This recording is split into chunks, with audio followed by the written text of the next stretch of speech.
ഇപ്പോൾ നിങ്ങൾ കണ്ടുകൊണ്ടിരിക്കുന്ന ഒരു പാളിപ്പോയൊരു പരീക്ഷണമാണ്.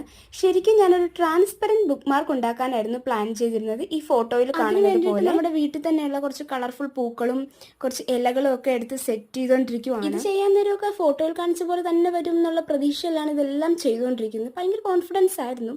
പക്ഷെ അവസാനം എന്താ പറ്റിയെന്നുള്ളത് നമുക്കിത് കഴിയുമ്പോൾ കാണാം. പശ പരുന്ന ഭാഗത്ത് തിരിച്ചു വെച്ചു.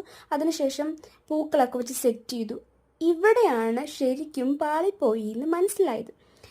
ഇതിങ്ങനെ രണ്ടാമത്തെ സെല്ലോ ടേപ്പ് അതിൻ്റെ പൊക്കത്തൊട്ടിച്ച് കഴിഞ്ഞപ്പോഴത്തേക്കും ഫുൾ എയർ ബബിൾസ് കൊണ്ടൊന്ന് അറിഞ്ഞു. അപ്പോൾ നമ്മൾ ഇതിലൊരു ഹോൾ ഇട്ടിട്ടൊരു ചരടൊക്കെ കെട്ടി ഭംഗിയാക്കാൻ നോക്കിയിട്ടും അത്രയ്ക്ക് അങ്ങ് ഒത്തില്ല. അപ്പോൾ നമ്മൾ അടുത്ത ഒന്നുകൂടെ ഒന്ന് പരീക്ഷിച്ച് നോക്കാമെന്ന് വിചാരിച്ചു. ഒന്നിൽ പാളി രണ്ടാമത്തെ ശരിയാവണമല്ലോ. ആദ്യത്തെ എന്തെങ്കിലും മിസ്റ്റേക്ക് പറ്റിയാണെങ്കിലോ. രണ്ടാമത്തെ ചെയ്തപ്പോഴും ഇച്ചിരി വ്യത്യാസം ഉണ്ടായിരുന്നു. എയർ ബബിൾസ് കുറച്ച് കുറവായിരുന്നു, എന്നാലും സെയിം പ്രോബ്ലം തന്നെ റിപ്പീറ്റ് വരുന്നുണ്ടായിരുന്നു. ഇതൊക്കെയാണ് അതിൻ്റെ ഫൈനൽ ലുക്ക്. അത്യാവശ്യം കുഴപ്പമില്ല അല്ലേ?